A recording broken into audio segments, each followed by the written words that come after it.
pela manhã e contemplar a tua beleza, a tua majestade, as tuas misericórdias e o teu grande amor por nós. Muito obrigado por essa oportunidade de crescermos em Cristo através da santa palavra do Senhor. Que ela seja forte no nosso interior, que ela produza o fruto para o qual foi designada, que nos edifique o coração, a fé, Senhor. Abençoa-nos nessa manhã.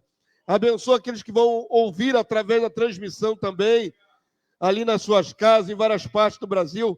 Que a tua graça seja sobre o teu povo. Nos dá, Senhor Deus, a direção do teu Espírito, para que dela jamais desviemos nem para a direita nem para a esquerda. Haja, Senhor, nessa manhã um acerto no alvo, para a nossa edificação, para a vitória do teu povo, para a glória do Senhor.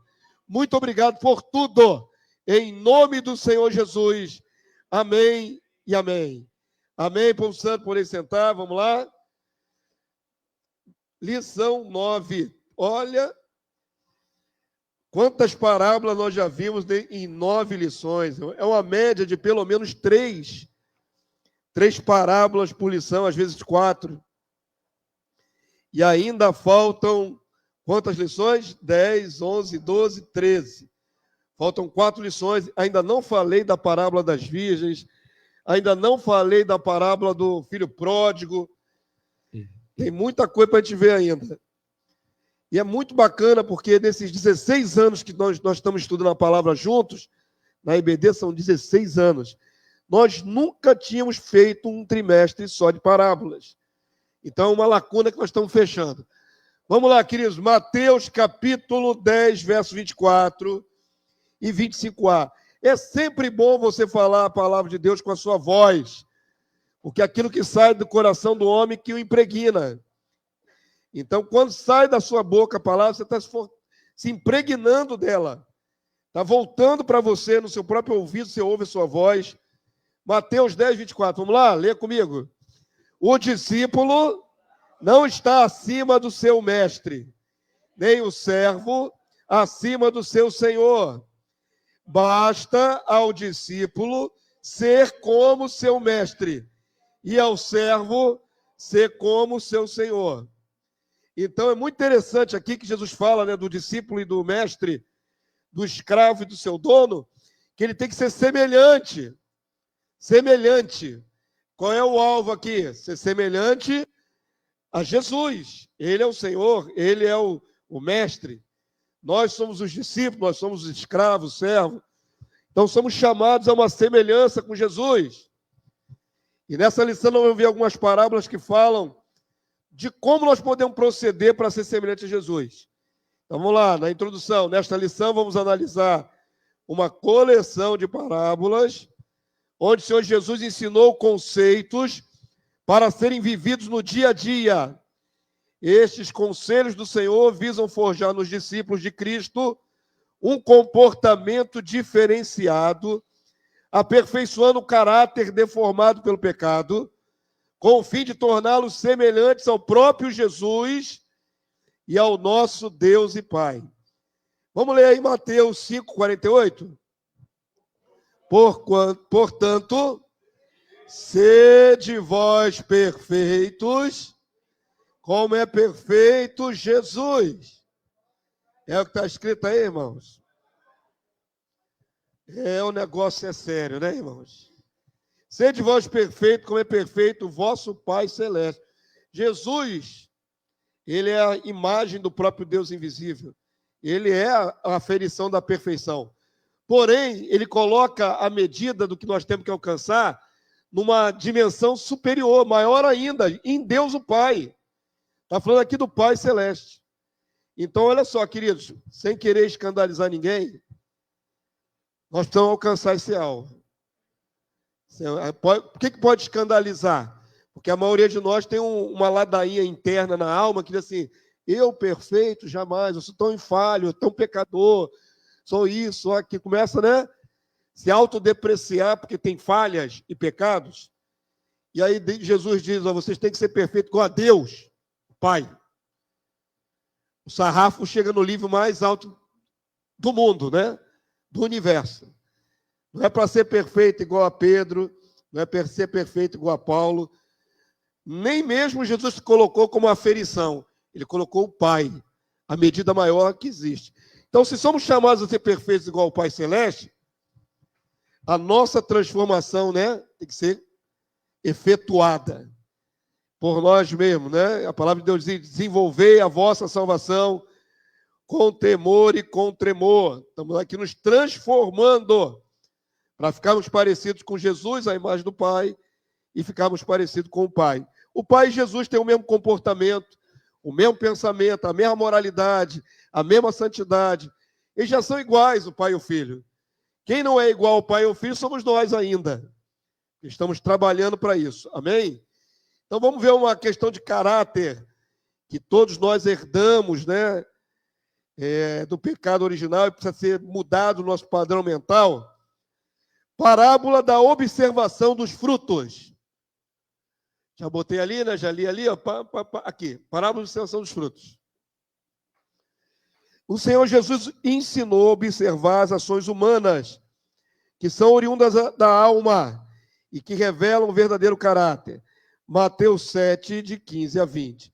Vamos lá, antes de entrar aqui no texto propriamente, estava pensando em casa, né? Estou sempre pensando, você também, mas eu fico mais ruminando a palavra.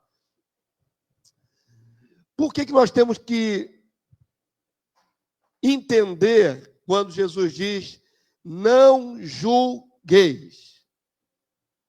Por que nós temos que entender essa frase, essa sentença de Jesus com muita propriedade?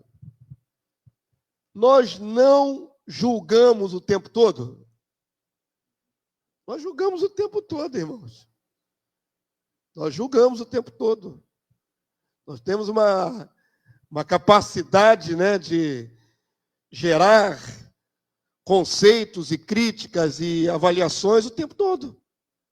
Nós avaliamos o tempo todo. Então nós temos que aprender o que Jesus quis dizer com não julgueis. Porque julgar faz parte da capacidade do homem. O homem tem que discernir o que é certo do que é errado. Tem que discernir o que é bom do mal. Tem que discernir em vários níveis. Tem que discernir o que é bonito e o que é feio. Não tem que discernir o que é bonito e o que é feio. Você vê uma coisa feia, você diz: isso aqui é feio.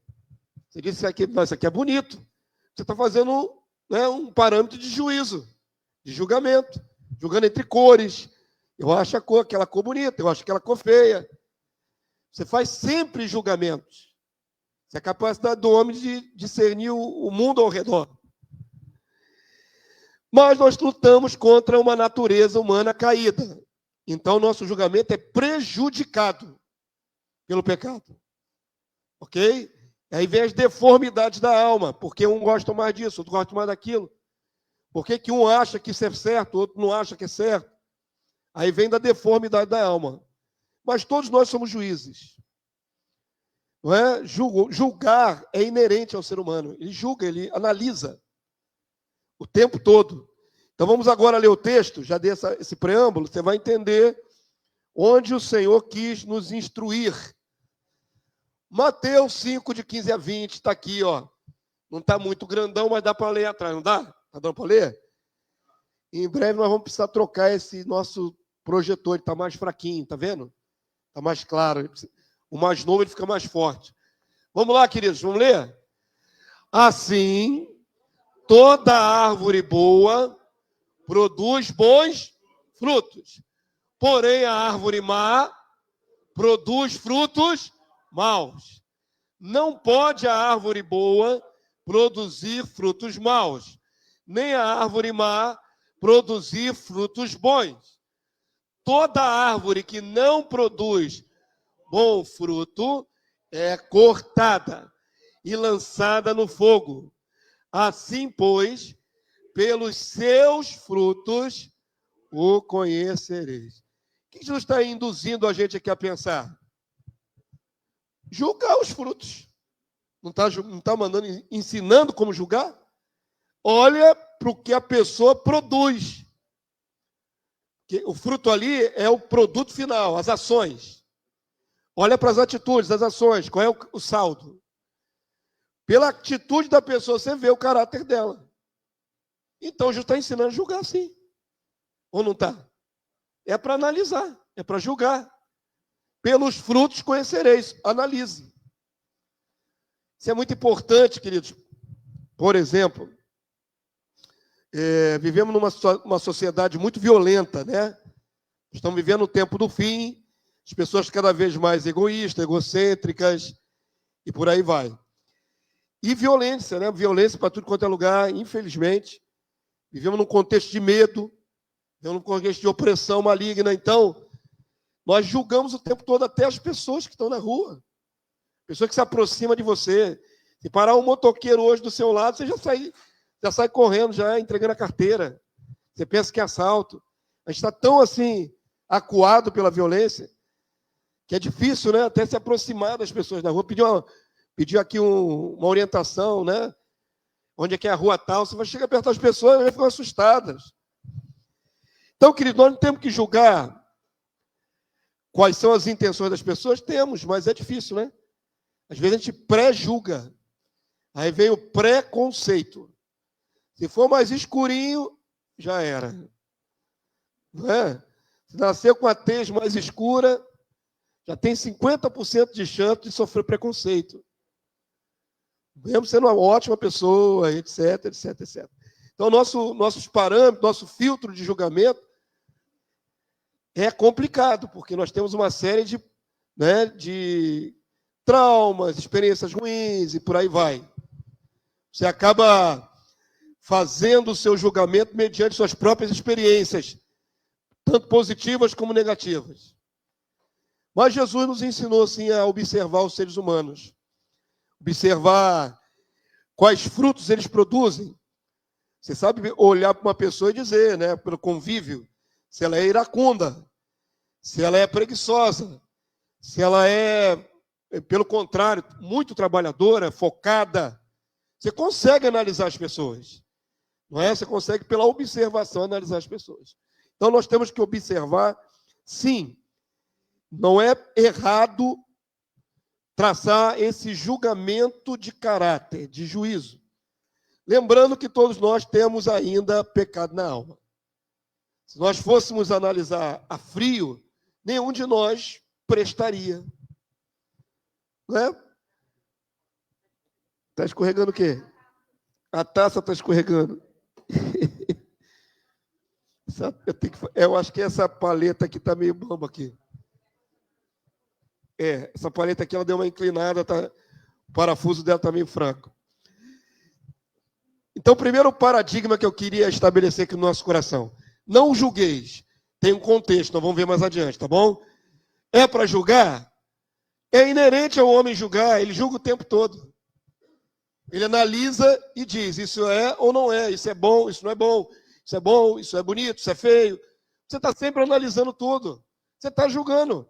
E Jesus aqui nos induz a observar os frutos dos outros. É uma forma até preventiva. Se você vê que uma pessoa é violenta, você não vai se associar a ela. Você vê que a pessoa tem tendências a roubar, você não vai se associar a ela pela observação. Obrigado, meu Tiago. Então, é necessário julgar, sim. Julgar no sentido de analisar. Amém, povo santo? Então, o primeiro conceito que nós temos que ter, senão você é enganado, né? Jesus continua, vamos lá. Já lemos esse? Já. Eu repeti o mesmo versículo. Vamos lá, vamos avançar. Ao julgar o comportamento dos outros, já que precisamos discernir tais frutos, nós precisamos discernir as pessoas? Precisamos, é necessário. São bons ou maus, devemos também avaliar a nós mesmos prioritariamente. É mais fácil ver o defeito no outro do que enxergar o defeito em si mesmo. Por isso, não devemos julgar no sentido de determinar a condenação do próximo, já que juiz é o Senhor. Dá uma apagadinha nas luzes aí para aparecer essa imagem aqui mais clara, mais nítida. Isso. Já deu para ver? Eu achei magnífica essa charge. Olha lá, que coisa interessante. Tem uma tora no olho dele, mas ele está tirando um cisco do olho do irmão. No irmão tem um cisquinho. Mas ele que está ali examinando, ele tem um negócio enorme no olho. Não é assim, queridos, nós procedemos? Infelizmente é assim. Nós conseguimos ver melhor o defeito do outro, porque é externo, do que olhar para dentro de si e ver os seus próprios defeitos. Nós temos mais, assim, piedade de nós mesmos, né? É uma espécie de acomodação. Eu sei que eu sou assim, mas todo mundo tem que me aturar. Você vive do seu jeito, com seus defeitos, mas não suporta o defeito do outro. Como é que é isso? Primeira coisa que nós devemos fazer é parar diante do espelho, olhar para dentro da alma. Quais são os meus defeitos? O que é que atrapalha a vida dos outros no meu comportamento? Como é que eu sou para os outros? Não é? Deveríamos fazer essa análise o tempo todo. O que me irrita meu pai, minha mãe, meu colega de trabalho? O que me irrita minha esposa, meu esposo? O que eu estou sendo uma pedra de tropeço para outro? É isso que deveríamos fazer. Mas é mais fácil olhar o defeito do outro e apontar o defeito do outro do que olhar para dentro de si e apontar o seu próprio defeito. Amém? Essa ilustração aqui ela é bem interessante. Esse texto de Lucas 6:37 diz, vamos ler? Está bem grandão, vamos lá. Não julgueis e não sereis julgados. Não condeneis. Perdoai e serei perdoados. Eu acho que a parte-chave ali é que, eu falei que tem um contexto. Nós devemos julgar todas as coisas? Sim. Mas em que sentido nós devemos julgar o outro? No sentido de estabelecer a condenação. Esse é o sentido pelo qual não devemos julgar. Julgamos, sim, os frutos de todo mundo. Isso foi induzido pelo próprio Senhor Jesus. Há contradição nisso? Não.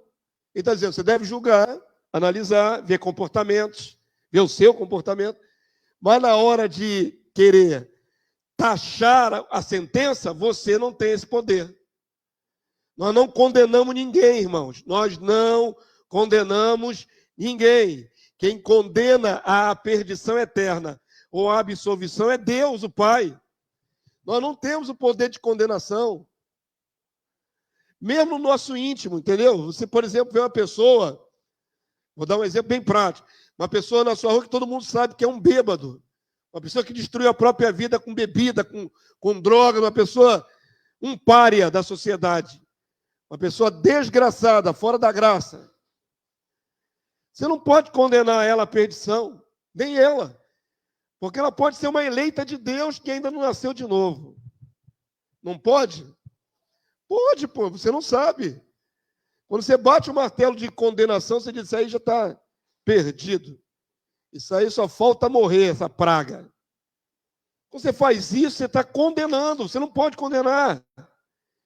Uma pessoa, por pior que seja um endemoniado, um assassino, ele pode vir a se converter e mudar daquele quadro terrível para um quadro muito favorável em Cristo Jesus. Quantos filhos de Deus já foram pessoas horrorosas? Quantos de nós fomos invejosos, mentirosos? Mentirosos acho que todo mundo era antes de vir a Cristo. Espero que tenha parado depois que veio aqui Jesus, né? Mentirosos, invejosos, soberbos e tantos defeitos da alma. Pessoas detestáveis aos olhos de Deus. Desobedientes a pai e mãe, por aí vai. Então, nós não podemos. O filtro de olhar as pessoas é olhar com misericórdia.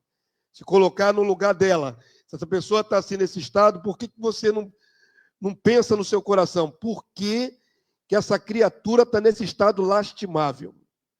Por que essa pessoa está dormindo na rua? Por que esse pai de família está causando tanta violência, tanto problema? Qual é a origem disso na vida dele? Tentar achar a humanidade naquele ser humano. E não bater o martelo da condenação. Isso não é dado a nós. Cristão não bate o martelo da condenação. Amém? Todo mundo entendeu? Pergunta. Pode. Pode.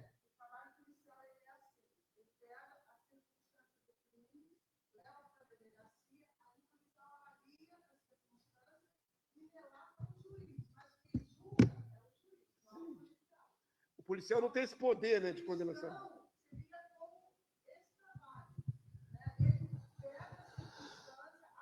Analisa, passa para o juiz. Isso.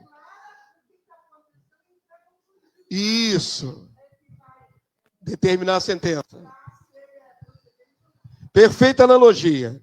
Nós não somos os que julgamos, só analisamos. É dado a nós analisar, julgar no sentido de discernir o que é certo e o que é errado, qual é o peso disso, qual é o peso dessa ação, qual é o peso dessa outra, mas nós não temos poder de sentença, de determinar o destino.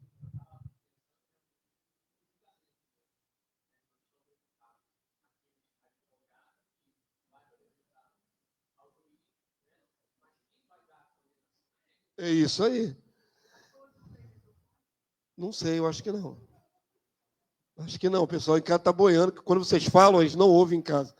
Só ouve que sai aqui no microfone. Vai habilitar ali.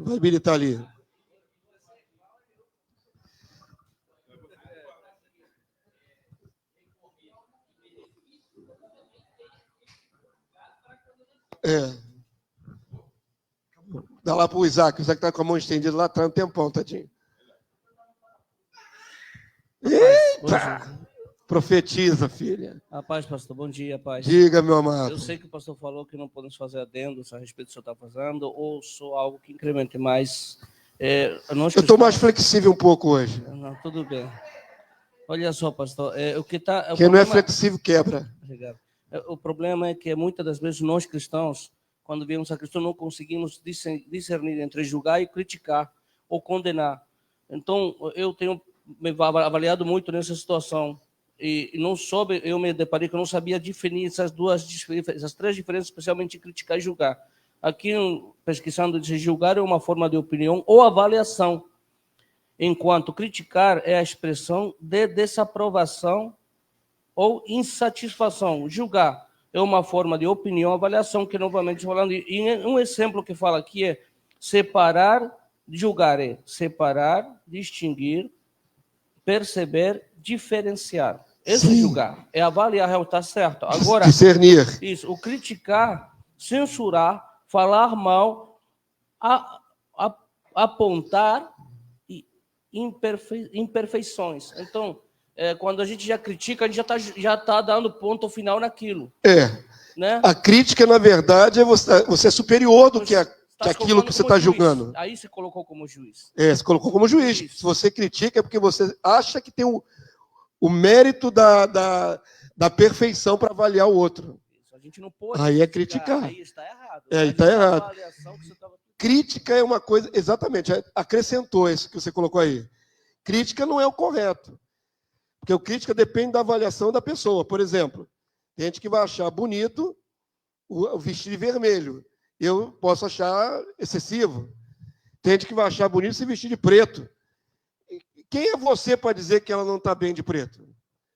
Por que você é superior? Por que você é a vara da medida? Você não é a vara da medida, você não tem poder para isso. Criticar realmente tem a ver com apontar defeito.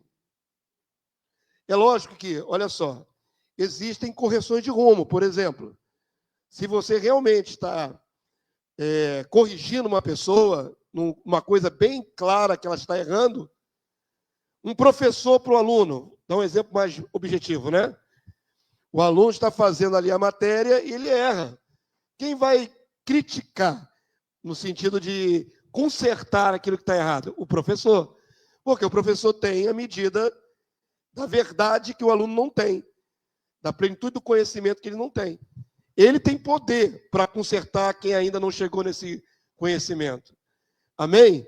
Eu gosto muito de ver, eu e Lenice vemos uma coisa que não prejudica muito a alma, que é o MasterChef, aquele programa de culinária, né?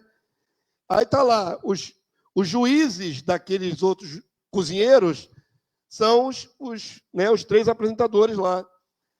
E eles vão lá, os outros cozinheiros se esforçam, fazem um prato num tempo curto, faz um negócio melhor que pode, chega lá para ser avaliado. Por que eles podem ser avaliados naquele concurso ali? Porque esses 3 aqui chegaram num patamar superior de experiência, de anos, de prática, são né, top de linha. Então, eles estão numa condição um pouquinho superior para olhar para o prato do outro e dizer, isso aqui está sem sal, isso aqui está com tempero errado. Por que eles têm capacidade de julgar? Aí é uma crítica no sentido de avaliar o erro, porque está numa posição superior. Nesse sentido, se você tem condição de consertar alguém de um erro, você pode criticar, mas sempre na intenção de consertar, e não de jogar a pessoa para baixo. Já falaram em crítica construtiva, né? Que na verdade, nada mais é do que apontar o defeito de maneira elegante. É a maneira esperta de apontar o defeito de maneira meio elogiosa. Mas é crítica, é apontar o defeito. Ok? Realmente não devemos evitar ficar criticando, porque quando critica você é superior. Está se colocando na posição superior. Não é? Você está se colocando acima daquela pessoa que está errando. Já passamos por aqui, vocês já guardaram visualmente aquela imagem. Agora vamos aprofundar isso. Tudo isso tem a ver com o que já foi dito até agora. Olha o que Jesus nos diz. Vamos lá? Vamos ler? Não julgueis para que não sejais julgados. Muito bem. Quando eu julgo o próximo, eu julgo meu semelhante, eu julgo meu irmão, quem me julga? Deus. Então, não tem juízo que eu faça de valores que eu não seja também pesado com os mesmos valores. Entenderam? Você que está acostumado a julgar todo mundo, cuidado, porque você vai ver o que acontece. Existe um aferidor de valores maior. O Deus está julgando você o tempo todo. Você julga e você está sendo avaliado por Deus também. O tempo todo. Até no que você julga, você é julgado. Então, vamos ler aqui de novo? Olha só. Aqui agora o contexto é bem forte. Vamos lá? Pois com o critério com que julgardes, sereis julgados. Com o mesmo critério. Vamos ler o resto ali? E com a medida que tiverdes medido, vos medirão também. Aqui a fita métrica. Você mede os outros? Você mede o semelhante? Beleza. Problema teu. Quer medir os outros? Meça. Mas saiba que na mesma medida Deus vai te julgar. Então, muito cuidado com a intensidade da sua avaliação dos outros. Muito cuidado. Se você, por exemplo, é implacável, sabe, aquele que não deixa passar nada, não deixa passar nada. Você mede na mais perfeita lei. Você julga com todo o critério do rigor da lei. Nesta mesma proporção, você será avaliado. Não tem como você medir o semelhante na intensidade que você mede e Deus não reagir a isso. Quantos entenderam? Jesus está explicando. Então presta atenção. Se agir sem misericórdia, Deus vai agir com você sem misericórdia. Se você não tem paciência com os outros, Deus não terá paciência contigo, e assim vai. Existe um retorno. Quantos estão entendendo? Eu achei essa lição muito, muito interessante, porque ela corrige algumas deficiências da nossa, do nosso ser. Existe um retorno, queridos. E quem garante que vai dar o retorno é Deus. Isso não é homens, é Deus avaliando. Então, na medida que você usar, será usado contra você. Então, você bem brando com as pessoas, para Deus ser brando comigo. É mais ou menos assim, queridos. Tenha mais paciência, porque se você não tem paciência, também será avaliado no rigor máximo. E aí? Se Deus te tratar no rigor que você trata as outras pessoas, como é que vai ser? Se Deus te tratar no mesmo rigor que você julga as pessoas, como será para você? Se Deus te apertar, como é que vai ser para você?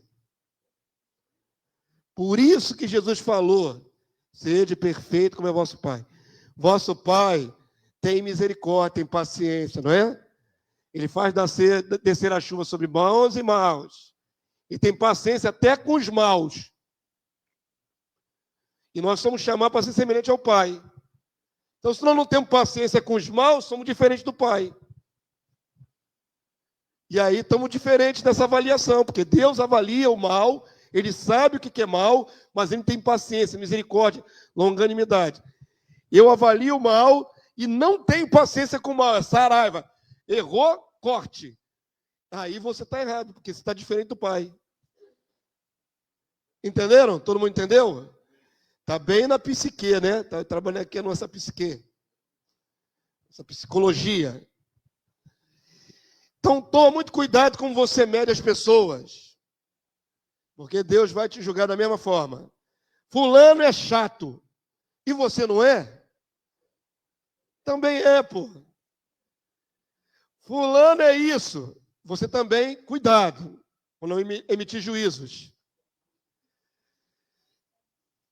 Agora entra aquele desenho que nós vimos ali, ó. Por que vês tu o argueiro no olho do teu irmão, porém não reparas na trave que está no teu próprio olho? É muito interessante, né? Jesus fala assim, para de olhar para fora, olha para dentro.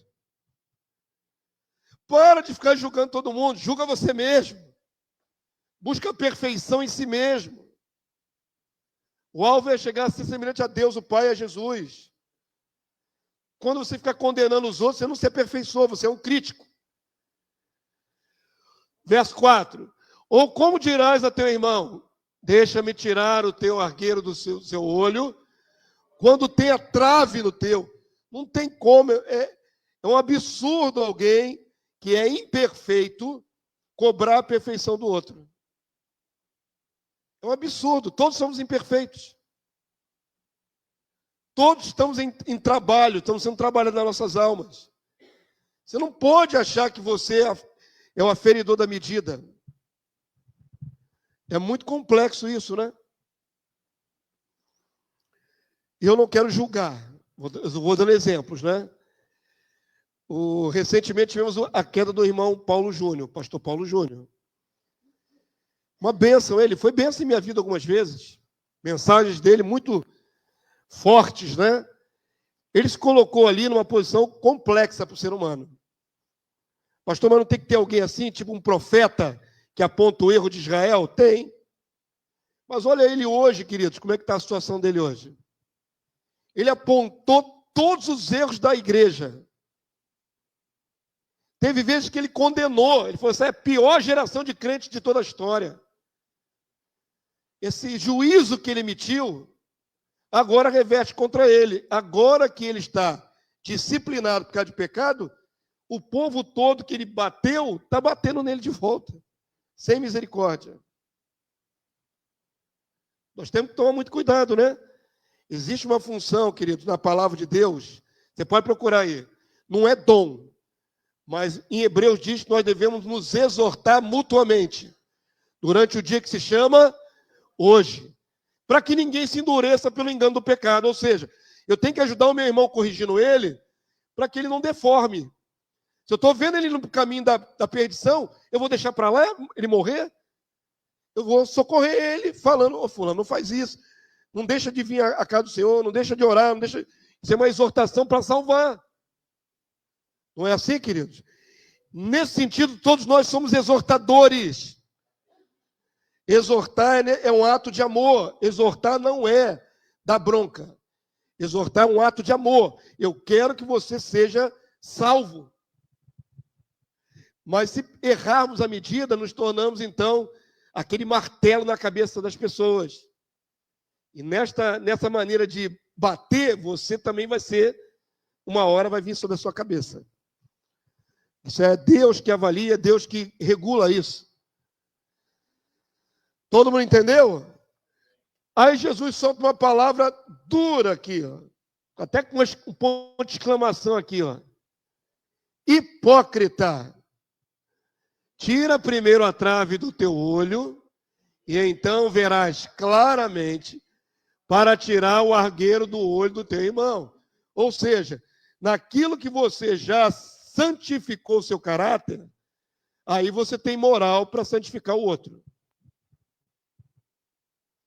Só pode corrigir alguém numa falha de caráter quem não está pecando naquela mesma área, senão é hipocrisia.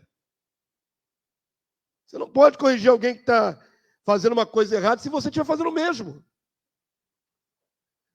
Se você venceu naquela área você está santificado, aí você pode falar do outro.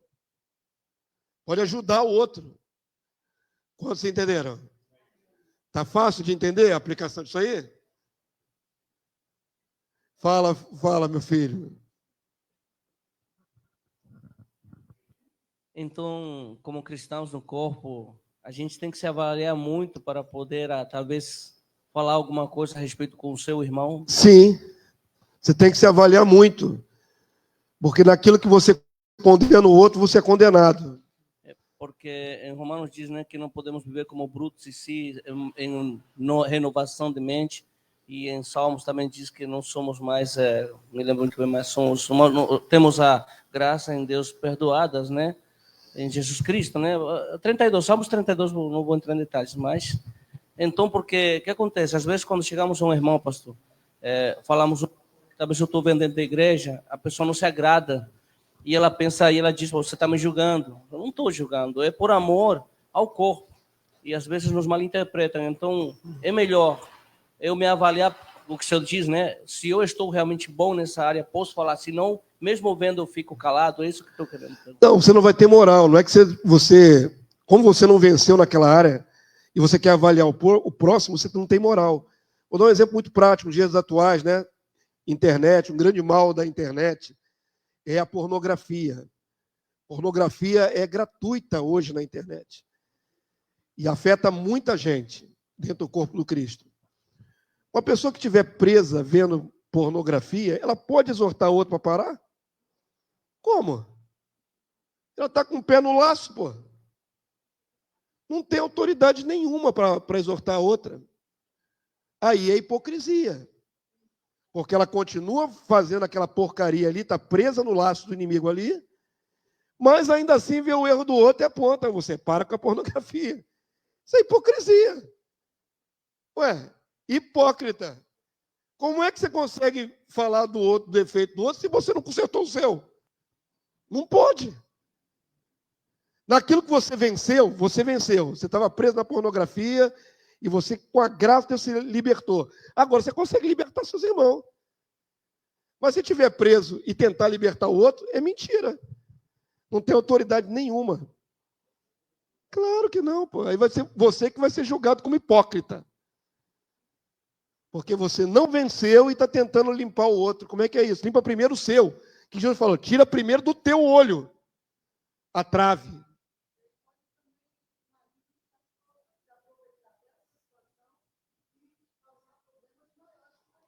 Vai causar, porque ele vai ficar sem moral, sem autoridade. O inimigo vai vir acusando ele diante de Deus. Não tem jeito, querido. Eu falei de maneira resumida, mas é fato. Na área que você já está santo e firme, aí você pode exortar o outro. Na área que você ainda não venceu, vou dar um exemplo comportamental agora, tá bom? Eu falei sobre pornografia, vou falar sobre sentimento. De repente você é uma pessoa iracunda, você briga o tempo todo. Você não venceu isso, você jamais pode exortar um outro iracundo. Você não venceu ainda. Se você se controlou pelo Santo Espírito, você agora está com domínio, né? Você não produz mais tantos frutos de ira. Agora você pode, olha, irmão, eu vejo que você tem se irado muito. Eu também era assim. Mas agora, pela graça de Deus, estou me controlando. Você ensina o caminho para o outro. Como controlar. Agora, se você continua produzindo frutos desse tipo, como é que você vai ajudar o outro? Não tem como, irmão. Começa em nós. Começa em você. Primeiro, tira de você para tirar do outro. Naquilo que você não conseguiu vencer ainda, você não pode exortar o outro. Como? Não tem autoridade, não tem experiência, não sabe ensinar o caminho da saída daquele mal. Se você não sabe ensinar o caminho, como é que você vai exortar o outro? Se você já superou, você consegue dizer, ó, superei, e foi assim, foi assado, fiz jejum e consegui. Aí você pode exortar o outro. Sempre no sentido de exortar de amor, né? Exortar para edificar. Todo mundo compreendeu esses conceitos? Então vamos avançar. Tiago, capítulo 4, verso 12, depois Romanos, depois Mateus. Vamos ler na sequência todos eles? Um só é legislador e juiz, aquele que pode salvar e fazer perecer. Tu, porém, quem és que julga o próximo? Isso aí deu na nossa lata, né, irmão? Pá, pá. Quem é você? Pá! Quem é o juiz? O único. Você quem é? Para julgar o outro. Lembrando que nós temos que discernir os frutos das pessoas. Não julgar no sentido de condenar. Condenar só Deus. Que pode fazer salvar e pode fazer perecer no lago de fogo. Quem é que joga na condenação eterna? Deus. Quem é que resgata da condenação eterna? Deus. Nós não temos esse poder. Colaborando com aquilo que eu disse no começo. Romanos 2:1, vamos lá? Portanto, és indisculpável, ó homem, quando julgas quem quer que sejas. Porque no que julgas a outro, a ti mesmo te condenas, pois pratica as próprias coisas que condenas. É o hipócrita. Mateus 12:33, vamos lá? Ou fazeis a árvore boa e seu fruto bom, ou a árvore má e seu fruto mau, porque pelo fruto se conhece a árvore. Isso aqui é semelhante ao que nós lemos anteriormente, mas eu gostei de colocar esse texto aqui, porque diz assim, ou fazei a árvore. Fazer a árvore, não é uma expressão estranha? O que é fazer a árvore? Escolher, livre escolha, livre-arbítrio em ação. Faça com que a sua árvore dê fruto bom. Mais ou menos assim. Faça com que sua árvore dê fruto bom, porque o machado já está posto à raiz de toda a árvore.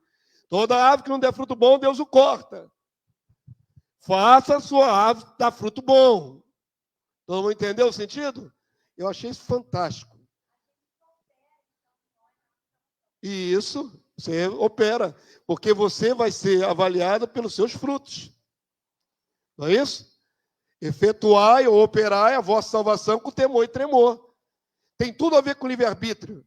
Livre-arbítrio, irmãos, é uma palavra que não tem na Bíblia, mas ela faz todo sentido em várias passagens da Bíblia. Às vezes fico com vontade de falar muito sobre livre-arbítrio, porque livre-arbítrio é livre decisão, livre escolha. Façam suas árvores dar fruto bom. Então, pensando nisso, nós temos uma natureza inerente, não é isso? Nós não temos uma natureza inerente? Tem uma natureza caída inerente. Então, se eu não quiser operar os frutos bons, a minha natureza inerente vai me fazer dar frutos maus automaticamente. É simples assim. Pois é. Não é determinismo, né? Nós não estamos determinados a sermos maus ou bons. Está diante de nós sermos maus ou bons. Lutamos contra a natureza humana. Cada um tem uma natureza. Um é mais teimoso, por exemplo. Isso é uma natureza. É a natureza dele. É inerente à pessoa. Então, esse mais teimoso vai ter que lutar para vencer essa teimosia, porque vai causar frutos maus. Vai dar problema para outras pessoas. Um é mais, por exemplo, contemplativo, né? Fleumático. Pessoa assim, lerda na vida. Lerda de dar raiva. É a característica dela, caramba. Você não tem como mudar quem ela é. Mas você pode exortar para ela melhorar. Seja um pouquinho menos lerda. Né? Vamos operar isso aí, vamos melhorar. Mas tem que entender que cada um tem uma natureza que joga para baixo. E vai ter que lutar contra essa natureza. Tem pessoas que são mais explosivas. Tem que aumentar o pavio. Se o pavio é curto assim, o pavio tem que ser esticado. Faça o fruto dar fruto bom. Faça a árvore dar fruto bom. Faça você. É um imperativo. Não é Deus que vai fazer. Nenhum de nós é santificado à força, irmãos. Algum de nós é santificado à força? Não.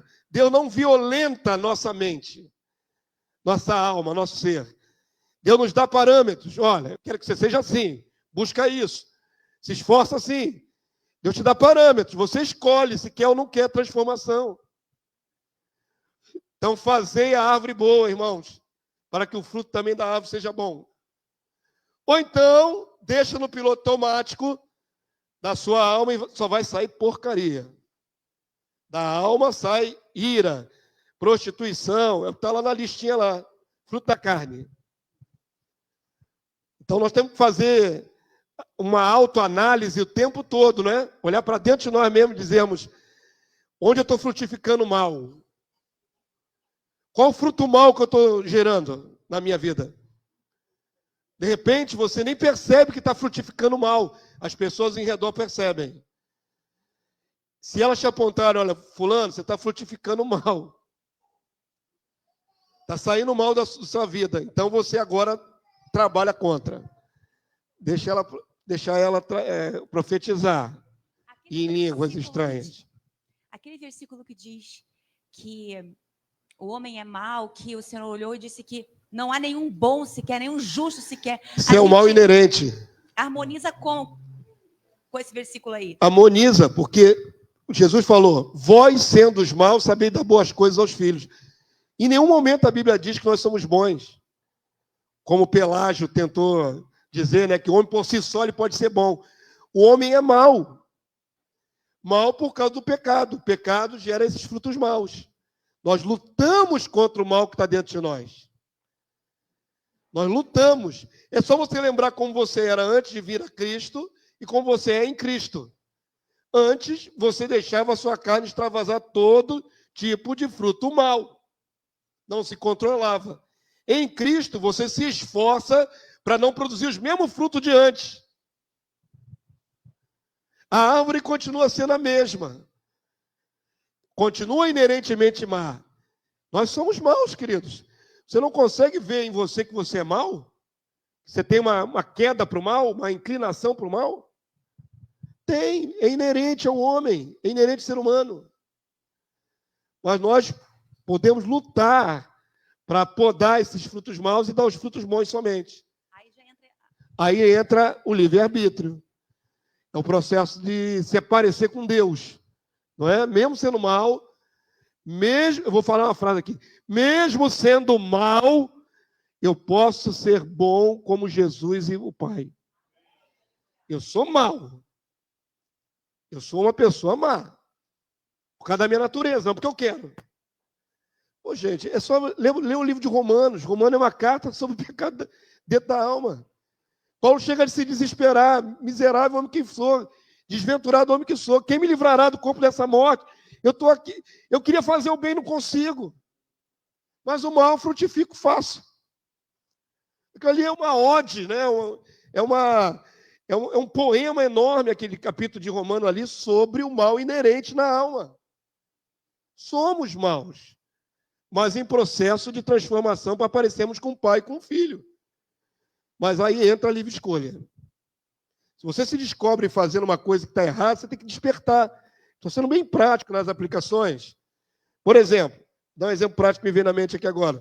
Você está numa fila do banco, aquela fila quilométrica do começo do mês. Aí a galera que não tem o Espírito Santo começa a murmurar, começa a brigar na fila. É isso mesmo, isso aqui, blá, blá, começa a falar. Não anda, seu mole, esses caixas são os moles, você começa a esbravejar. Você está na fila, você tem o Espírito Santo, você está sendo trabalhado para ser diferente. Se você se perceber falando a mesma coisa que o outro, você está frutificando mal. Você começa a falar também, é mesmo, esse monte de caixa lerdo. Eu já vi aquela caixa lá, cara de mané. Por que você faz isso? Você anula o que o povo está fazendo. Se você tiver um estalo, você vai ver. Olha o que eu acabei de fazer. Acabei de tacar lenha na fogueira. Daqui a pouco alguém sai no braço aqui dentro do banco E eu instiguei isso, eu instiguei junto. Aí bate um despertamento. Caramba, o que eu acabei de fazer? Deixa eu me calar aqui. Porque eu estou aumentando a tensão no lugar. Sem perceber, murmurando. Em voz alta. Entenderam como é que a gente, no natural, a gente acaba frutificando o mal? A gente frutifica o mal. A gente acaba sendo junto com todo mundo. E nós não somos chamados para ser igual a todo mundo. Nós somos os apaziguadores. Os que trazem paz. Pastor, na direção do trânsito, quando a pessoa está lenta na frente, e você fica, sai. Sai, lerdo! Caraca, não sai do lugar. Eu tenho que ser aperfeiçoado nisso, também, porque é muita oração. É murmuração? É murmuração. Eu quero pedir perdão a todos. Eu também quero pedir perdão à minha esposa que ouve porque minhas murmurações eu reclamo, direto. Mas eu vou me Ai, policiar, Jesus. em nome de Jesus. Isso aí. Eu falo, miserável. Eu fico, aqueles motoqueiros na contramão vindo direto para o seu carro. Eu falo, miserável, não tem mãe para chorar pela morte dele. Misericórdia. É difícil, irmão. No trânsito é um lugar que a gente é muito provado. Somente no Rio de Janeiro. Rio de Janeiro é um lugar de provar crente no trânsito. O pessoal vem na contramão. Se você atropelar um camarada daquele ali, além da ferida no corpo, ainda vai dar um inquérito policial. Misericórdia, Deus. Mas os miseráveis sem mãe vêm na contramão de frente para o teu carro, assim. Ó. É difícil. Né? Mas eu tenho que pedir perdão à minha esposa, que ela fica do lado, ouvindo tudo que eu murmuro no trânsito. Eu tenho me policiado. Ela vai dar testemunho. Eu tenho me policiado. Tem dia que eu consigo dirigir o tempo todo calado. Tem dia. Não é todo dia. Eu fico calado. Falei, se eu abrir a boca, eu vou murmurar o tempo todo. Porque é fechada, é carro que entra na sua frente, é moto que vem na contramão. É o tempo todo. Jacarepaguá é uma prova, irmãos. A gente anda em outros bairros aqui do Rio de Janeiro, é maior tranquilidade. Você flui. Você anda em Jacarepaguá. Do Pichincha para a freguesia leva 20 minutos. Era para levar 8. Leva 20 minutos. Pare e anda, pare e anda. É uma prova. Não diz aí que comer salsicha diminui sua vida em 36 minutos? Andar daqui do Pichincha para a freguesia diminui minha vida em 1 hora. Eu me sinto subtraído da minha vida ali naquele trânsito. É duro, é hard. Aí de vez em quando a gente solta umas murmuração. Mas eu tenho me policiado, tenho ficado mais calado. Eu falei, Senhor, controla, me controla. Pensa no reino. Pensa em não escandalizar minha esposa. Pode. Mas vamos avançar, deixa eu ver onde nós estamos. E ainda falta meia aula ainda, irmão. Vamos embora, são 11h10. Rapidinho. O que está na minha mente aqui, que está assim... O que acontece? Se eu for da questão de exortar, que quem está em pecado não consegue, às vezes, não tem condições de exortar. Eu vou dar assim, um exemplo. Não tem autoridade, né? O que passou na minha vida, na realidade, uma experiência de vida. O que acontece? Eu vejo aquela passagem de Tiago que fala: a misericórdia triunfa sobre o juízo. Sim. Eu tinha vários amigos, mais colegas e amigos, né? Mas colegas que usavam drogas e colegas que, desses que usavam drogas, tinha um colega que chegou para mim e falou assim para mim uma vez: André, você nunca entre nessa vida, porque eu pego o meu salário todinho, que ele trabalhava em shopping, para poder sustentar o meu vício. O que eu entendi? E te deu um bom conselho, mesmo estando preso. Ele, estando em pecado, ele teve a misericórdia. Por isso que a misericórdia atribui sobre o juízo. E ele me exortou. Não ele não sendo cristão, mas eu vejo que ele ganhou o galardão com Deus diante disso, mas me exortou para que eu não entrasse naquele pecado dele. Ele teve misericórdia da sua alma. O senhor entendeu o que eu estou falando? Então, por isso que eu vejo que até às vezes quem está em pecado, se ele tiver um coração misericordioso, que é o que Deus olha, ele vai poder exortar o outro, sim. Aquilo que Isaac falou. Né? O Isaac falou esse exemplo. Mesmo a pessoa errada pode exortar o outro errado? Pode. Só que você se condena, que Jesus falou. Com a medida que você mede, você é medido também. Você pode dizer assim: meu irmão, eu não faço o que eu faço. Aí é uma outra coisa. Tá certo? Agora, chegar cheio de autoridade, irmão, você está errado. Estando errado é hipocrisia. Há uma diferença. Ele fez por misericórdia, ele te amou. Ele te amou para te livrar do mal. É diferente da pessoa que quer se impor sobre o outro, estando errado. dando uma de perfeito. Aí é hipocrisia. Aí é mentira, porque ele não é perfeito, ele está errado também. Vamos para cá, parábola dos vinho novo e odres novos. Eu sei que você já conhece isso. Eu sei que você já conhece a palavra do vinho novo e odres novos. É uma palavra até simples de compreensão. Então vamos tentar passar por ela mais rápido. A palavra de Jesus não era contrária à lei de Yahvé, mediada por Moisés, já que ele é a própria palavra viva. A palavra do Senhor Jesus não era contrária à lei de Moisés. Esse é o ponto.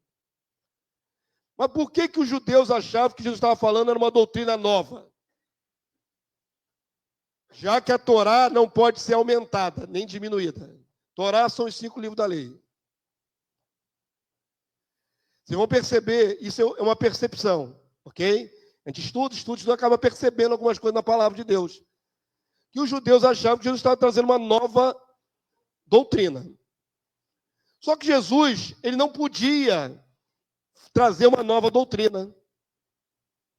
Uma nova lei, por exemplo. Ele não podia trazer uma nova lei.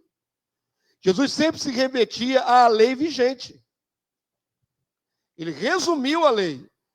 Como? Amar o próximo, amar a Deus acima de toda coisa e o próximo. Cumpre toda a lei. Mas ele não podia ir contra a lei que Deus mesmo deu. Seria contraditório. Seria como se Deus tivesse errado e o filho viesse consertar. Não foi isso que aconteceu. Deus deu a lei com um propósito para educar o povo de Israel, ok? A lei não é errada. Agora, o filho veio trazer uma profundidade da aplicação da lei. Ele não altera a lei, ele não faz uma nova lei, mas ele complementa, ou seja, ele cumpre a lei, porque Jesus era impecável. Jesus não pecou em um artigo sequer da lei de Deus. Eu não sei na totalidade quantas leis são no Pentateuco. São centenas e centenas. Quantas? 613 leis. Centenas. Jesus não errou um artigo. Ninguém podia atacar Jesus em um artigo da lei, porque ele cumpriu todos eles. Sem falha. Ok? Isso tornou Jesus impecável. Sem pecado. Mas na hora que Jesus ministrava, ele ia além nas aplicações daquilo que o povo entendia. Tem um porquê. Também no contexto da época, os judeus tinham distorcido a lei. Lembrem-se que Deus deixou Israel 400 anos sem profeta. Sofreu influência do helenismo, né, dos gregos, filosofia. Quando Jesus veio ao mundo, o judaísmo vivido naquela época estava muito fragmentado e contaminado. E aí começou as adulterações.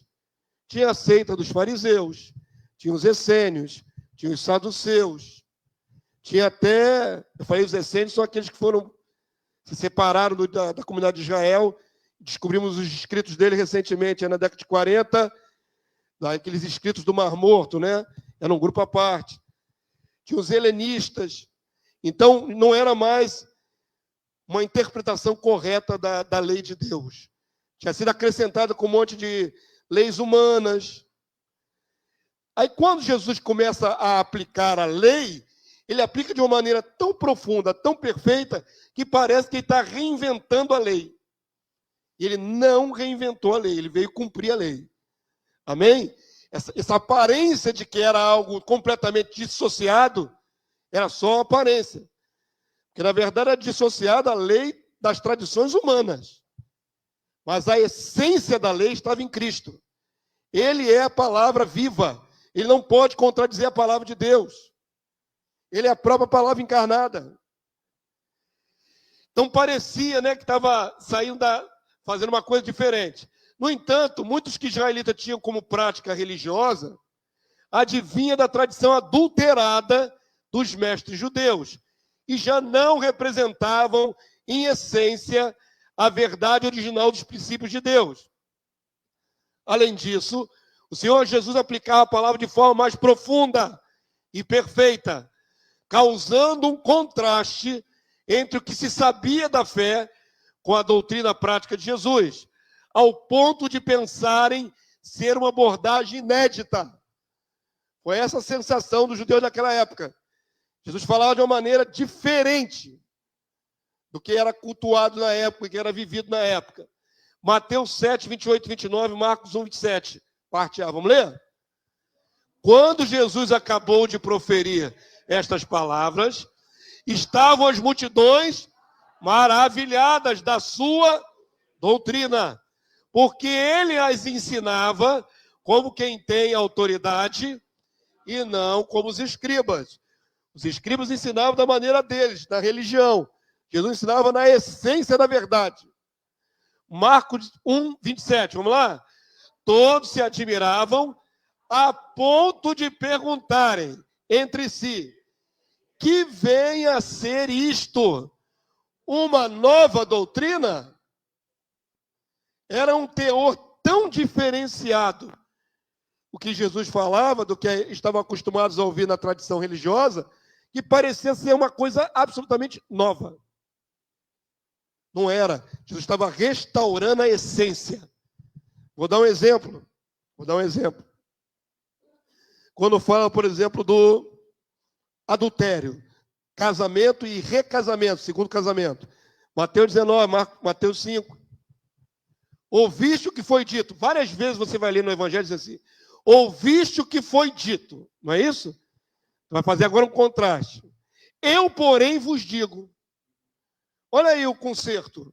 Voltando para a essência. Quando fala assim, Moisés não permitiu dar carta de divórcio e repudiar a mulher por qualquer motivo? Aí Jesus falou assim: no princípio o pai não fez assim. O que ele fez? Ele voltou para a essência.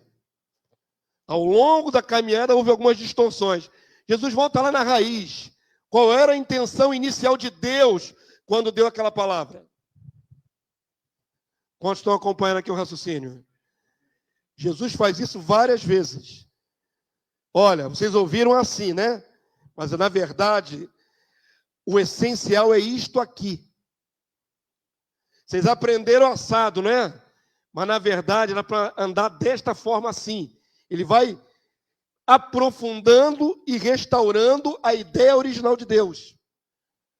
Tirando toda a deturpação que ao longo dos anos vai acontecendo na vida das pessoas, na religião.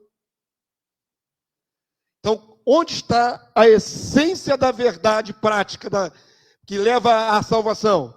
Nas palavras de Jesus. Se você quiser viver a religiosidade, você não vai estar vivendo a essência da palavra de Jesus, porque Jesus corrige os erros da religiosidade. Entenderam? Então, Jesus vem trazer a palavra final. Conversava até com uma pessoa sobre isso, falei para ela assim, olha só, sobre a questão do adultério. É verdade que está na Bíblia que tem carta de divórcio. A gente não pode negar isso, irmãos, está escrito. Qual era a intenção de Deus com a carta de divórcio? Tem que explicar. Tinha uma expectativa de chegar à vida de Jesus. Quando viesse Jesus, ele aperfeiçoaria o conceito.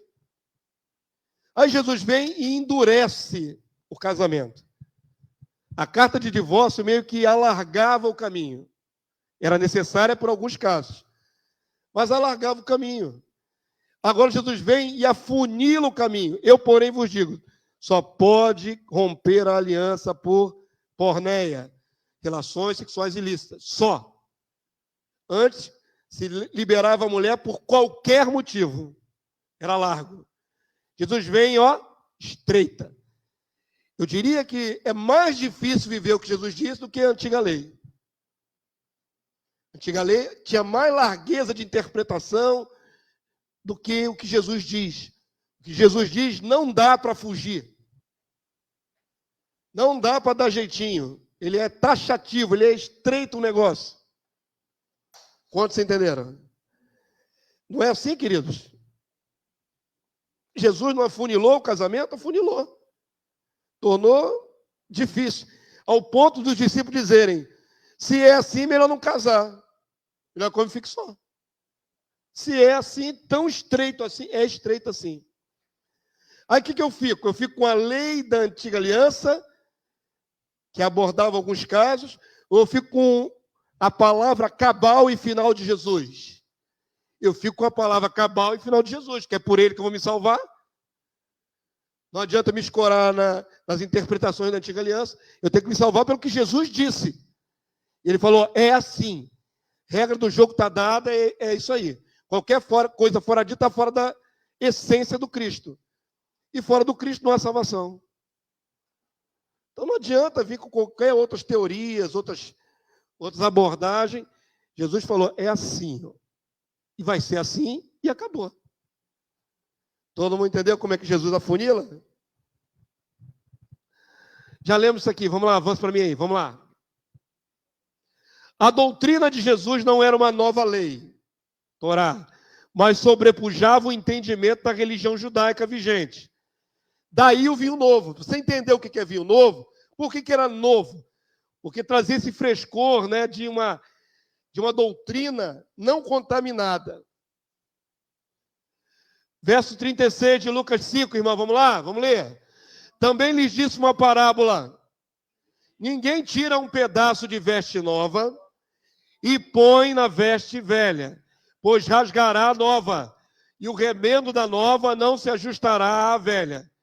Ninguém põe vinho novo em odres velhos, pois o vinho romperá os odres, entornar-se-á o vinho, e os odres se estragarão. Pelo contrário, vinho novo deve ser posto em odres novos, e ambos se conservam. E ninguém, tendo bebido o vinho velho, prefere o novo, porque diz, o velho é excelente. Tem gente que fica preso e não consegue mudar. Jesus dizia o seguinte, eu estou trazendo a vocês a essência da vida. O que vocês vieram experimentando até aqui já está bem misturado. Eu vou trazer a vocês agora um caminho puro, essência da vida. Precisa que vocês abram a mente. Jesus está falando com os judeus. Vocês precisam abrir a mente. O que eu vou trazer precisa de mente mais aberta. E aí as pessoas podiam assimilar ou não. Todo mundo entendeu? Essa é a profundidade dessa palavra aí. Avança para mim. Quem não sabe o que é um odre? O odre é esse negócio aqui, ó. Isso aqui é um odre. É uma bolsa feita de couro de animal. Costurada, né? E lá é uma bolsa de couro. Literalmente, uma bolsa de couro para líquido. Naquela época era assim.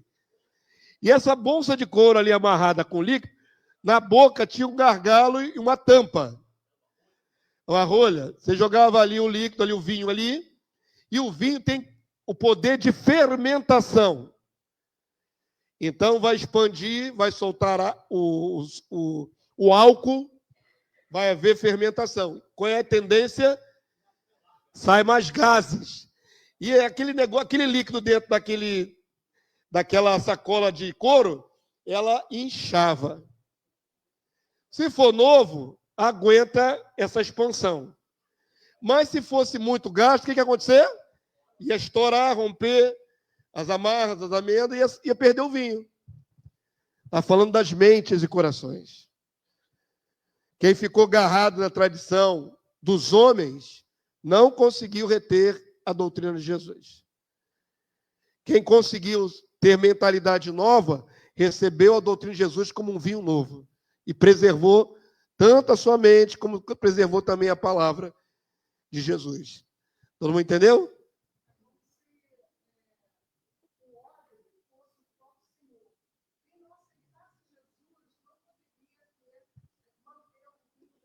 Não, Jesus não é o odre.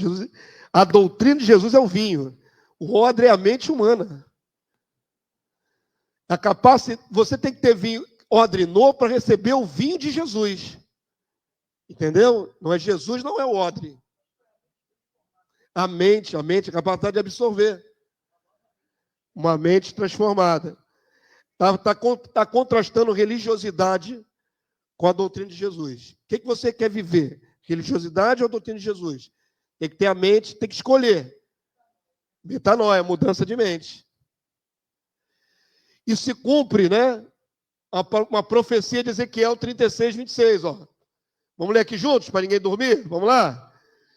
Dar-vos-ei coração novo e porei dentro de vós espírito novo. Tirarei de vós o coração de pedra e vos darei um coração de carne. Onde é a atuação disso? Na mente, no coração aqui, ó. Essa metanoia, mudança da mente, para receber a plenitude do novo de Deus. Amém? Todo mundo entendeu? Avança aí para mim. No mesmo sentido, antes de mencionar o vinho novo e os odres, o Senhor comparou o novo com o velho, referindo ao sistema religioso dos judeus como sendo uma veste rota, que não adiantava emendar. Marcos 2,21. Ninguém costura remendo de pano novo em veste velha, porque o remendo novo tira parte da veste velha e fica maior a rotura.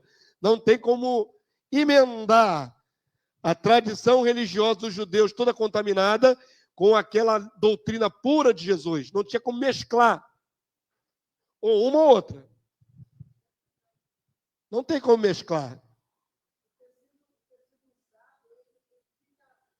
Fragilizar. Se você puser um remendo novo, vai romper. Não tem como emendar. A ideia é que não tem como fazer uma mescla dos dois. Um ou outro. A perfeita interpretação da Torá e dos profetas veio por meio de Jesus, pois ninguém mais poderia fazê-lo senão o próprio Logos. Ele é a verdade encarnada. Ele sabe qual é a aplicação certa. Amém? Avança aí para mim.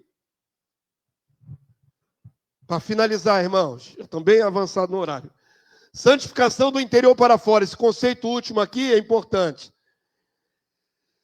Religiosidade pode, pelo aspecto exterior, produzir uma aparência de santidade que só é vista pelos homens. Estão vendo aqui uma mulher do Oriente Médio vestida de burca? Ali, em destaque, elas têm uma telinha, uma trama trançada para ter o lugar dos olhos. Já pensou se aqui no Brasil, irmãos? Misericórdia. Nesse mundo de meu Deus, tem milhares e milhares de mulheres debaixo dessa lona para andar na rua? Tem. Você que anda à vontade aqui no Brasil tropical, você imagina o que é botar uma lona grossa sobre o corpo todo até o pé. Não pode mostrar nem o tornozelo. Só com uma telinha assim para você não bater no poste. Por que fazem isso? Que querem impor uma santidade exterior, de fora para dentro. Acaba virando uma inadequação completamente sem sentido. Por quê? Jesus vai explicar que a santidade é de dentro para fora. O teu exterior espelha a tua santidade da mente. Não adianta botar a burca. Não adianta, como diz aí no meio pentecostal, está ataviado, né? O varão está ataviado. Dorme de calça comprida e de camisa de manga até aqui, ó. Dorme ataviado. Não adianta nada. Se não purificar aqui, ó. Essa burca ali, a mulher está olhando para a telinha, está lá passando lá o varão, lá, o Mohammed. Ela está pensando besteira na cabeça dela com o Mohammed. E o que adiantou a burca? Fez uma capa do lado de fora, mas por dentro não mudou nada. A nossa mudança é de dentro para fora. Santidade é no interior, na sua mente, na sua alma. Ali é santidade. Ela vai refletir no exterior. Colossenses 2:21, vamos lá? Leia comigo. Não manuseis isto. Isso é uma tentativa de santificar. Ó, isso aqui você não pode usar. Não proves aquilo, você não pode comer isso. Não toques naquilo outro. É cheio de regra. Segundo os preceitos e doutrinas dos homens. Pois que todas estas coisas, com o uso se destroem. Tais coisas, com efeito, têm aparência de sabedoria. como culto de si mesmo. A regra é mais importante do que a prática. E de falsa humildade, e de rigor ascético. Ascetismo é separação de tudo. Todavia, não tem valor algum contra sensualidade. Não adianta botar roupão, não adianta você se abster de algumas coisas, não pode comer isso, não pode comer aquilo, se a mente ainda está podre, poluída. Quem olhar de fora vai ver uma pessoa que parece santa, parece, porque ela se veste de uma maneira, ela se comporta de uma maneira, mas ali dentro é que está a questão. Na mente. Avança aí para mim. O Senhor Jesus confrontou essa hipocrisia religiosa, apontando para a fonte de todos os pecados do homem, a sua alma e coração. Deus não atenta para o aspecto exterior, e sim para o interior, onde deve ser limpo. Então, sabe aquela pessoa acima de qualquer suspeita? Seu vizinho, seu colega de trabalho, pessoa que você vê na rua, você pensa, pô, aquela pessoa lá deve ser uma pessoa muito boa. Não sabe nada, criatura. Aquela pessoa acima de qualquer suspeita, aquele senhor tão, né, com aparência tão santa, tão correta, por trás só Deus sabe o que aquela criatura é, meu Deus.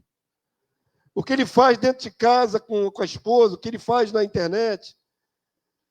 Não adianta, a gente só consegue olhar para o exterior, irmãos. Eu preguei recentemente, né? Deus olha os pensamentos do nosso coração, é diferente. Só Deus vê lá dentro. Então, não julgue só pela aparência, né? Mateus 23, 25, estamos terminando a igreja, mais 5 minutinhos termina, vamos lá?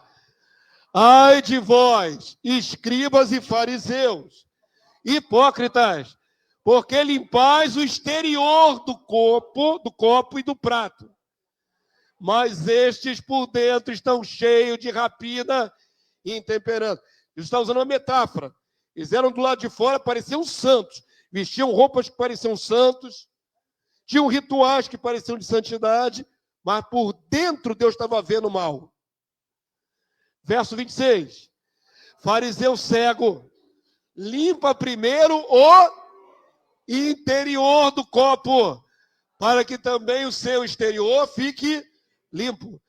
Ai de vós, escribas e fariseus hipócritas, porque sois semelhantes a sepulcros caiados, que por fora se mostram belos, mas interiormente estão cheios de ossos, de mortos e de toda imundícia. Assim também vós, exteriormente pareceis justos aos homens, mas por dentro estáis cheios de hipocrisia e de iniquidade. Então, imagina uma religião cheia de homens que pareciam super santos, mas que não eram santos coisa nenhuma. Então, a aparência, ela tem que refletir uma santidade interior. Você anda em santidade, você faz escolhas sábias, santas. Isso vai ser visto pelos homens. Mas não uma aparência que não conduza a uma reflexão, né, interior. O que eu estou fazendo realmente é santo, o que eu estou fazendo é aprovável, é justo. Se o que eu estou fazendo é santo, justo e aprovável, os homens vão ver, de qualquer maneira. Mas eu não vou botar uma capa de ovelha se por dentro eu sou um lobo devorador. Não adianta tentar enganar ninguém. Tem que mudar a parte interior, né? Limpar o interior do copo. Avança aí para mim. Campo da batalha. Tem até uma guerrinha aqui dentro da mente do varão aqui, ó. Campo da batalha aqui, ó. Aqui é o campo da batalha, diário. Diário, contínuo, ó, nossa mente. Mateus 15, 17, vamos ler? Não compreendeis que tudo que entra pela boca desce para o ventre e depois é lançado em lugar escuso, mas o que sai da boca vem do coração. E é isso que contamina o homem. Porque do coração procedem maus desígnios, desejos maus, homicídios, adultérios, prostituição, furtos, falsos testemunhos, blasfêmias. São estas coisas que contaminam o homem. Mas o comer sem lavar as mãos não contamina. Amém? Não lavar a mão, você pega micróbio, germe. Se você comer a salada sem lavar, vai comer uns ovinhos de lagarta também. Né? Mas o que contamina é o que está dentro. Aonde nós temos que trabalhar? Dentro. Eu botei um versículo plus para finalizar. Avança aí, sei que é plus, viu, irmãos? Vamos ficar de pé, nós lemos o versículo plus e já libero vocês. O que aprendemos de interessante hoje, queridos, para nosso aperfeiçoamento como cristãos? Não julgueis de modo a condenar. Porque com a medida que você julgar, você será julgado. Então não julgo ninguém, pastor. Deixa todo mundo fazer o que quiser. Errado também não. Você tem que discernir o que é certo e o que é errado. Ok? Mas observa, apenas observa. Se puder ajudar o próximo, semelhante, ajude naquilo que você também já venceu. Isso é uma grande aplicação. E a palavra final é esta. Nós temos que santificar onde, irmãos? Aqui no coração. Aqui é onde vencemos ou perdemos. É aqui, ó. Aqui é a saída de todas as coisas. É aqui, ó. Vamos ler o texto. 1 Pedro 3,15. Antes, santificai a Cristo como Senhor em vosso coração, estando sempre preparados para responder a todo aquele que vos pedir a razão da esperança que há em vós. Santificar a Cristo como Senhor, como Kyrios, como dono do seu coração.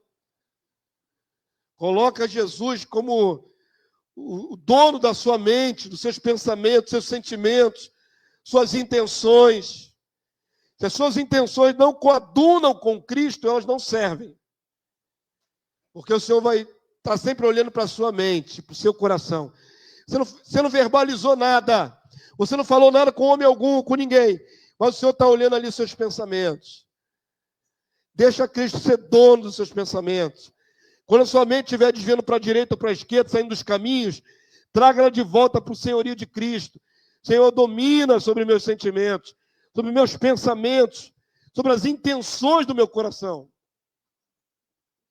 Peça ao Senhor para que Ele domine sua mente. A palavra de Deus diz, os que são guiados pelo Espírito de Deus, esses são filhos de Deus.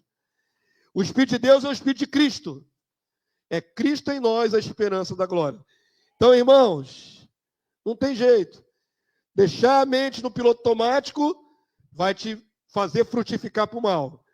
Trazer a mente cativa à obediência de Cristo vai frutificar para o bem. Ou fazer a árvore boa e seus frutos bons, ou fazer a árvore mal e seus frutos maus. A decisão é nossa. Amém? Todo mundo aprendeu? Então, glórias a Deus por isso. Uma aula bem aplicativa. Santo Deus, louvado seja o teu nome. Porque como filhos, tu nos exortas como pai. Porque como servos, tu és o Senhor sobre as nossas vidas. Porque, Senhor Deus, como discípulos, tu és o mestre que nos ensina. Então nós te louvamos pela tua palavra, Senhor, que não é desconhecida ao nosso coração, mas que de vez em quando tem que ser reavivada, tem que ser sublinhada, tem que ser trazida à tona do nosso coração, para que por ela possamos endireitar nosso comportamento, nossos sentimentos, nossos pensamentos. A régua é tu, Jesus. A régua é o nosso Pai. Nós temos que procurar semelhança com o Senhor, em atitude, pensamentos e ações. Senhor, nos ajuda, porque como homens caídos ainda em pecado, temos dificuldade. Como ainda produzimos frutos maus, nós queremos mudar a nossa mente, para que os frutos bons apareçam, e sejamos, Senhor Deus, aprovados e avaliados pelo Senhor, e também pelos outros homens, frutificando o que te agrada, para a glória do Senhor, para a nossa vitória. Senhor, que a tua palavra não se perca nessa manhã, mas ela possa produzir na nossa alma, produzir frutos bons, meu Deus, Eu clamo em nome de Jesus. Guia-nos pela vereda da justiça, por amor do teu nome. Guia-nos na verdade, e nesta verdade seremos perseverantes e conquistaremos a entrada no reino eterno. Nos ajuda, Senhor, a salvar-nos a nós mesmos, pela obediência à verdade. Habilita cada servo teu, cada jovem, cada mulher, cada homem, a andar nos teus preceitos e sermos salvos. É o que nos importa, é o que importa ao Senhor. Muito obrigado por essa palavra. Leva-nos em paz a meditar nela durante todo o dia, em nome de Jesus. Amém e amém. Glória a Deus. Obrigado, Senhor. Glória a Deus. 6h30 começa o culto. Cheguem mais cedo.